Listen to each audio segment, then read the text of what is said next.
हम इसमें आलू बुखारा डाल देंगे जी। ये देखिए आलू बुखारा डाल दिया। अब आलू बुखारे को अच्छी तरह से मिक्स कर देंगे इसमें जी। अब इसे और अच्छी तरह से मिक्स कर लेंगे हम जी। तो ये देखिए जी माशाल्लाह। बिस्मिल्लाहिर्रहमानिर्रहीम। अस्सलाम वालेकुम। मैं हूँ आपका दोस्त मोहम्मद ज़हूर और आप देख रहे हैं ZB फूड सीक्रेट्स। अल्लाह के फजल और आपकी दुआओं से मैं खैरियत से हूँ और उम्मीद करता हूँ कि आप भी खैरियत से होंगे। मेरी दुआएं हमेशा आपके साथ हैं। तो चलिए चलते हैं आज की रेसिपी की तरफ। आज हम बनाने जा रहे हैं आलू बुखारे की चटनी, जिस तरह की आप शादियों पे भी खाते हैं। तो आलू बुखारे की चटनी बनाने के लिए सबसे पहले हमने आलू बुखारा ले लिया 1 पाव। हाफ़ टेबल स्पून हमने नमक ले लिया है।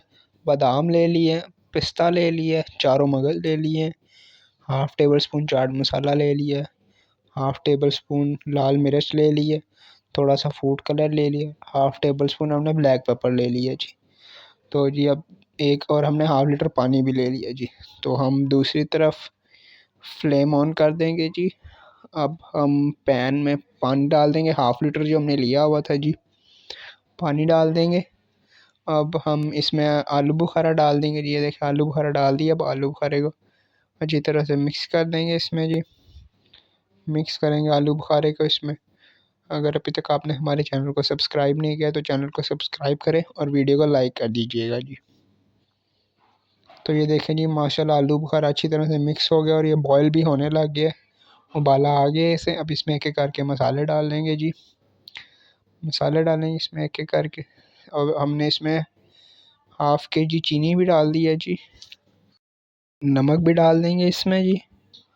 एक एक करके सारे मसाले डाल देंगे जी इसमें। अब इसके बाद लाल मिर्च डाल देंगे इसमें। इसके बाद चाट मसाला डाल देंगे जी।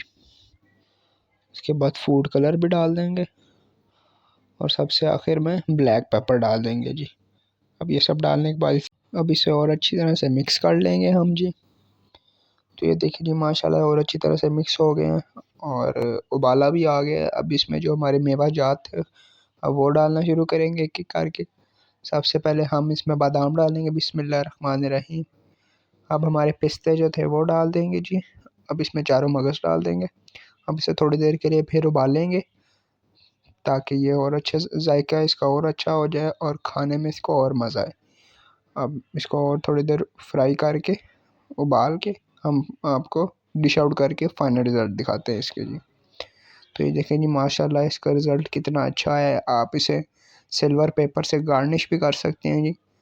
तो आपको आज की रेसिपी हमारी कैसी लगी कमेंट्स में ज़रूर बताइएगा।